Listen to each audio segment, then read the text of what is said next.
Shalom saudaraku yang diberkati oleh Tuhan Yesus Kristus. Salam sejahtera untuk kita semua. Di dalam video kali ini kita akan membahas topik Trinitas bukan tiga Allah yang akan diulas oleh hamba Tuhan Dr. Bambang Nursena. Selamat mendengarkan. Shalom. Tritunggal itu tidak berbicara tentang tiga Tuhan yang terpisah, tidak, tapi berbicara tentang aspek-aspek dalam diri Allah yang satu, dan itu tidak hanya ada dalam ajaran Injil. Injil memang merupakan eksplisitasi apa yang implisit ada dalam kitab-kitab sebelumnya, khususnya adalah kitab Taurat. Di sana kalau kita begitu membuka kitab pertama dari kitab Taurat, itu bahasa Ibrani namanya Sefer Bereshit atau Genesis atau kitab Kejadian. Di situ kita sudah melihat tentang Tritunggal itu sekalipun implisit. Misalnya Bereshit bara Elohim et hasamayim ve et saaret.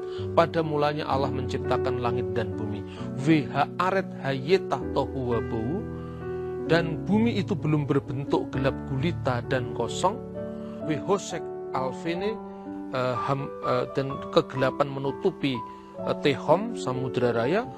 Wiruah Elohim merakefet alfin hamayim, dan roh Allah itu melayang-layang, merangkumi, memberi hidup pada ciptaan mula-mula itu. Wa yomer Elohim, dan berfirmanlah Allah Yehiur wa Yehiur. Di sini dalam aktivitas penciptaan itu Allah menciptakan segala sesuatu dengan firman-Nya dan rohnya. Roh Allah itulah hayat ilahi yang memberi hidup dan menyuruhkan hidup pada ciptaan, dan firman Allah itulah yang mewujudkan kehendak Allah menjadi kenyataan. Jadi maka jadilah. Gereja purba mendalami siapakah Kristus yang sebenarnya itu.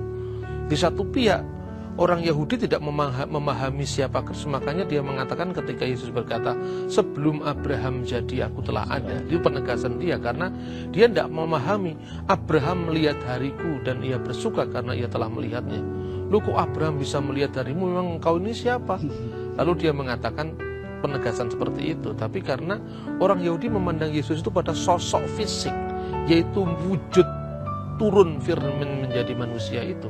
Padahal yang dimaksud Yesus dengan sebelum Abraham jadi aku ada, ini dia sebagai sang firman yang kekal bersama-sama Allah, dan firman itu sendiri adalah Allah. Sehingga sekali lagi Tritunggal itu tidak sedang membahas tentang keberapaan Allah, karena memang konteks masyarakat Israel waktu itu kan bukan masyarakat yang politeis, tapi masyarakat yang sangat strict memandang keesaan Tuhan. Nah, Kristus itu sendiri adalah firman Allah. Dalam wujud ilahinya sebagai sang firman, itulah firman itu adalah Allah. Saya bisa berikan contoh begini. Untuk contoh ini tentu tidak sempurna betul. Misalnya, pikiran saya bersama-sama dengan saya dan roh saya. Nah, ketika pikiran saya keluar jadi diri saya, kata-kata saya dalam perkataan saya kan keluar dari diri saya, kemudian direkam oleh televisi ini dan disiarkan seluruh Indonesia, mungkin misalnya setiap orang akan tahu gambar saya sekaligus pikiran-pikiran saya yang keluar jadi kata-kata. Seorang teman mengatakan, mana Pak Bambangmu, Pak Bambang yang pakai baju coklat itu. Padahal itu kan hakikatnya bukan saya, tapi itu penjelmaan diri saya. Sebelum pikiran saya keluar menjadi kata-kata, pikiran saya sudah ada dalam diri saya. Kalau misalnya keping VCD itu rusak, pikiran saya tidak ikut rusak, karena pikiran saya ini meninggalkan diri saya, keluar dari diri saya, tapi sekaligus tetap berada dalam diri saya. Keluar dari saya tanpa meninggalkan diri saya. Karena itu memahami Allah tidak bisa dipahami secara logika matematik. Jadi tadi Allah tetap utuh, tetap esa. Iya. Tapi yang Bapak ilustrasikan bahwa Kristus Yesus datang sebagai firman Allah. Sebagai firman Allah. Nah, oleh karena itu kalau di dalam pengakuan iman gereja purba, kanun al-iman itu dikatakan dilahirkan dari Bapa sebelum segala abad. Allah dari Allah, terang dari terang, Allah sejati dari Allah sejati, dilahirkan tidak diciptakan. Mana ada orang lahir dari Bapa, kan nggak ada. Artinya bahwa memang Tuhan itu tidak beranak secara fisik. Nah, dikatakan lahir tapi tidak tercipta, karena sebelum firman itu keluar dari diri Allah untuk menyatakan siapa Allah, firman itu sudah menetap dalam diri Tuhan. Sebelum pikiran saya keluar jadi kata-kata, pikiran saya sudah bersama-sama dengan saya. Nah dengan demikian kenapa kok Yesus mati kalau dia itu adalah firman Allah yang adalah Allah? Kematian itu tidak pernah melanda firman Allah, tapi kematian itu melanda pada tubuh kemanusiaan Yesus. Maka dalam Alkitab dikatakan 1 Petrus pasal 3 ayat 18, dia yang dibunuh dalam keadaannya sebagai manusia. Ya seperti kalau buku saya rusak, buku saya itu benda mati sayangnya ya. Buku saya kalau dianggap penjelmaan pikiran saya. Kalau kertasnya rusak kan saya tidak ikut rusak, pikiran saya kan tetap utuh. Lah kalau manusia aja bisa diungkapkan dalam dimensi yang begitu kompleks, apalagi Tuhan. Saya kira itu. Logis berpikirnya ya memang sangat logis. Karena memahami Tuhan tuh ya harus memakai bahasa yang bukan fisik, tapi metafisik. Bukan matematik, tetapi teologis. Teologis itu kan transendental, tidak bisa satu Tuhan disamakan dengan satu kelereng kan. Kalau misalnya, loh waktu Yesus itu disalibkan apakah dia mati? Loh dia memang mati sebagai manusia memang. Tapi di surga tinggal berapa loh? Yang satu dengan Allah itu bukan fisik kemanusiaan Yesus. Yang satu dengan pikiran dengan saya bukan kertas buku saya tetapi pikiran saya. Kan begitu. Jadi di surga tinggal berapa ya? Tentu ini pertanyaan yang tidak bisa membedakan antara ilmu matematika dan ilmu teologi ya. Karena kalau dikatakan misalnya Tuhan menyertai orang yang beriman. Berapa jumlah orang yang beriman di Jakarta? Kalau katakanlah ada 100.000 orang yang beriman, di 100.000 tempat yang berbeda Tuhan beserta dengan 100.000. Apakah Tuhan jadi 100.000? Kan tidak. Nah saya kira itu. Jadi perbedaan antara logika teologi dan logika matematika. Alkitab sekali lagi menegaskan bahwa dia pada waktu yang singkat telah dibuat lebih rendah dari para malaikat. Kapan waktu yang singkat dalam bahasa aslinya itu braksuti. Waktu yang singkat ini ketika firman menjadi manusia tadi. Nah, di dalam tubuh kemanusiaannya yang sementara, yang terbatas, itulah dia mengalami, menanggung apa yang seharusnya kita tanggung. Itulah wujud daripada kasih ilahi sebetulnya. Kalau dulu Adam yang berdosa kan kita tidak ikut-ikut berdosa.